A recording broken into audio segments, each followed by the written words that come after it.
Samaki na maji ni marafiki tangu dunia iumbwe. Ingawa maji yanaweza kuishi bila samaki, lakini samaki hawezi kuishi bila maji. Ni maswahiba walioshibana kweli kweli kama jinsi na msela, au mizizi na ardhi. Lakini maji ndiyo humchemsha samaki ili aliwe na binadamu. Wapo marafiki zako ambao ni maadui wa ndoto zako, wanakumaliza kwa kukukatisha tamaa kwenye kila unachowaza. Kila wazo la jambo unalofikiria wanakuambia haiwezekani. Wanatoa mpaka mfano ya walioshindwa ili kukunyong'onyesha. Mwisho watakupiga na mkwara kabisa. Shauri yako, usije kusema hatujakwambia. Jamani, ndio maana usiumie wala kunungunika kwa sababu ya watu ambao wameondoka kwenye maisha yako. Inawezekana kabisa Mungu alijua dhamira zao mbaya juu yako, au kusikia mazungumzo yao ambayo hukuyasikia. Aliona vitu ambavyo hukuviona na kuchukua hatua ambazo wewe husingeweza kuchukua. Usilaumu ndugu yangu. Msichana Mary Todd alipokuwa na miaka 18, alimwambia baba yake anataka kuwa first lady wa Marekani. Dingi yake akaona huyu binti vipi, mbona anatamaa hivi? Hajifunzi kwa mama yake kaolewa na Mimi Kabwela. Baba hakumuelewa kabisa mwanae. Uolewe na raisi? Wewe? Yaani wewe mtoto wangu mumeo awe rais wa Marekani? Dingi hakutaka kabisa kuamini kama inawezekana. Kadri muda ulivyokuwa unakwenda, binti ndivyo alivyokuwa anazidi kusisitiza kuwa lazima atakuwa first lady wa Marekani. Baada ya kuwa mtu mzima, akapata mchumba mwanasiasa bwana Stephen Douglas. Jamaa alikuwa mbunge wa Illinois. Dingi yake akaona huyu dogo kumbe yupo serious kiasi hiki. Mshua akaanza kuwaza muda wowote ule ataanza kunywa supu na kupiga viuku vya mpishi wa ikulu ya Marekani. Bahati mbaya sana, uchumba wa Mary na mheshimiwa mbunge haukudumu sana kabla ya kumwagana. Lakini Mary aliendelea tu kuamini lazima awe first lady wa Marekani. Mgagana upo hali walimkavu. Mary akapata mchumba mwingine. Cha kushangaza, mchumba wake huyo wa sasa hakuwa mwanasiasa tena. Jamaa wakati anamtokea Mary alikuwa hana mchongo wowote, ndo kwanza yupo mtaani anatafuta kazi baada ya kumaliza masomo yake ya sheria. Dingi yake Mary akaona huyu binti mbona kaisahau ndoto yake. Alisema anataka kuwa mke wa rais, lakini cha ajabu kaachana na mwanasiasa, halafu kaanzisha mahusiano na mwanasheria, tena hata kazi hana. Mchumba wa Mary akachoshwa na uchumba sugu.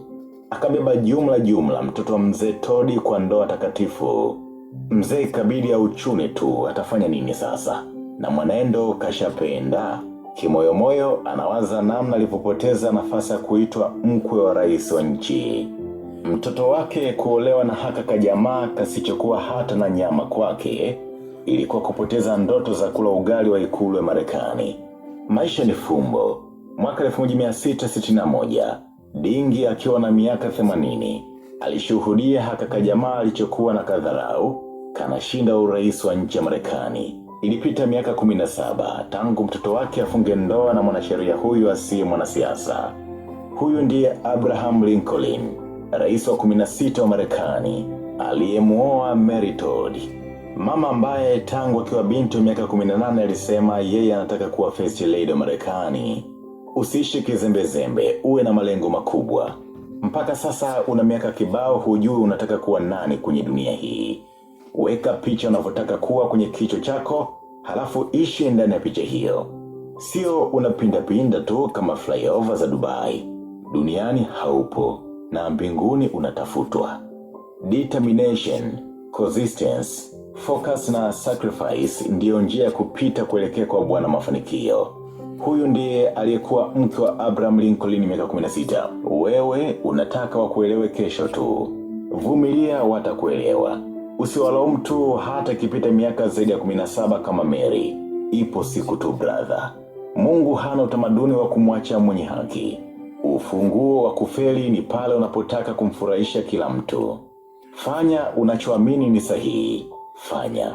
Heshimu wazo lako na usiogope kwa sababu ya hao, maana mimi nipo pamoja nawe nikuokoe, asema Bwana katika Yeremia 1:8. Sungura na panya huwa na mwendo wao wa kurukaruka na spidi. umri wao kuishi wakijitahidi sana miaka 15. Na hizi takwimu kuhusu umri wa kuishi panya hazihusu sana mkoa wa Mtwara, kule akiishi sana miaka 2. Lakini kobe mwenye mwendo wa kujikongoja, mwenye safari yenye vituo vingi vya kupumzika, ana uwezo kuishi mpaka miaka 100.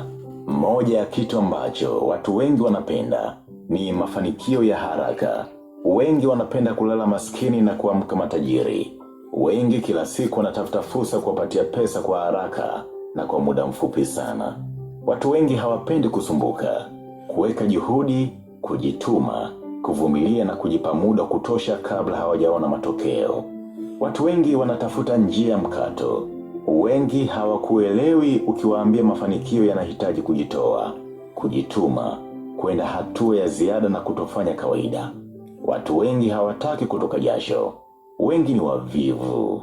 Wengi wanataka waanze na hapo hapo wafanikiwe. Anza kidogodogo my brother. Biashara yako kama mwendo wa kobe itafika tu unapotaka. Chamchama huchama, chamgura hugura. Wanaosema hufiki popote na kibiashara chako chenye mtaji wa kuungaunga watakuelewa tu mbele ya safari. Hakuna milioni isiyo na elfu. Udogo unaotokana na uwezo wa kiuchumi ulionao sio kikwazo cha ukubwa wa ndoto yako. Anza hivyo hivyo. Kesho yako ni kubwa kuliko leo yao. Watakuelewa tu. Itawezekana tu kama wewe unayefanya utaamini inawezekana. Bahati ina miujiza lakini haina ahadi.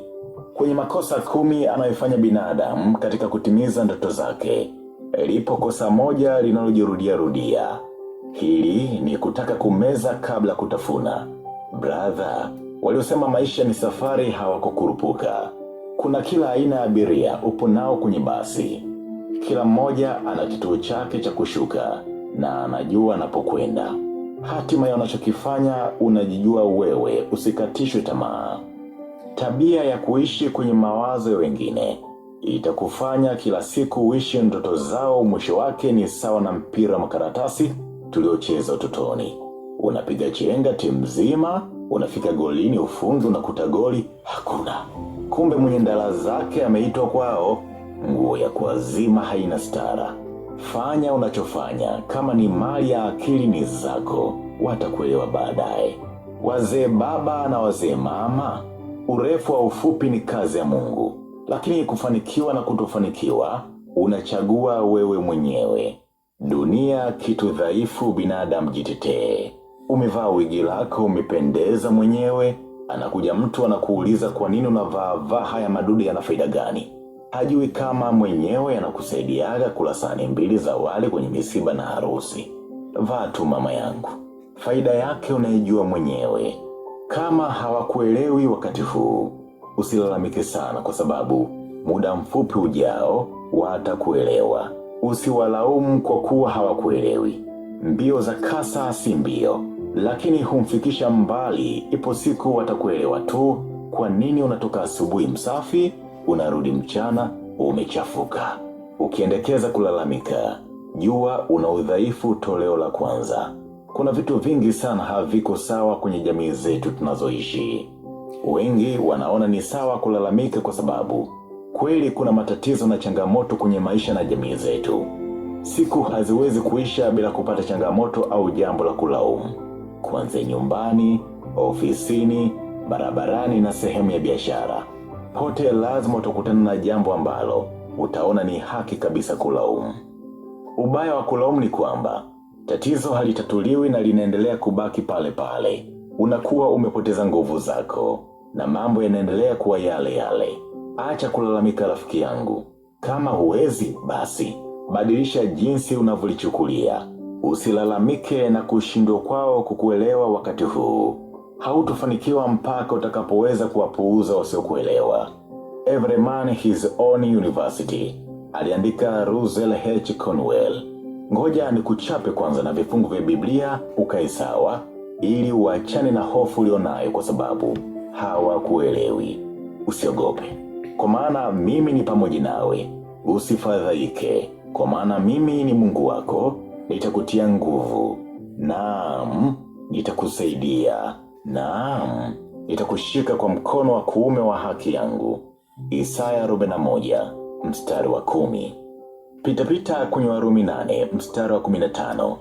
Kwa kuwa hamkupokea tena roho wa utumwa iletayo hofu, bali mlipokea roho ya kufanywa wana.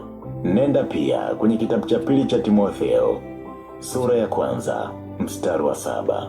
Maana Mungu hakutupa roho ya uoga, bali ya nguvu na ya upendo na ya moyo wa kiasi. Malizia na Zaburi 91 mstari wa 5 mpaka wa 6. Hutaogopa hofu ya usiku, wala mshale urukao mchana, wala tauni ipitayo gizani, wala uwele uharibuo adhuhuri. Baadaye ukitulia, tembelea Isaya 35 mstari wa 4, alafu Zaburi 27 mstari wa 1 mpaka wa 5. Chungulia pia Marko 4 mstari wa 40. Jiamini mtu wangu, usisite ukaacha kufanya unachofanya kwa sababu tu marafiki zako wanakusema vibaya. Mungu hapendi kusita. Kasome Waebrania 10 mstari wa 38 mpaka 39. Lakini mwenye haki wangu ataishi kwa imani, naye akisita, roho yangu haina furaha naye. Wewe ni mwenye haki wake. Noeli Nguzo angekuwa kijana, angekuambia koma, kaza, pambana. Lakini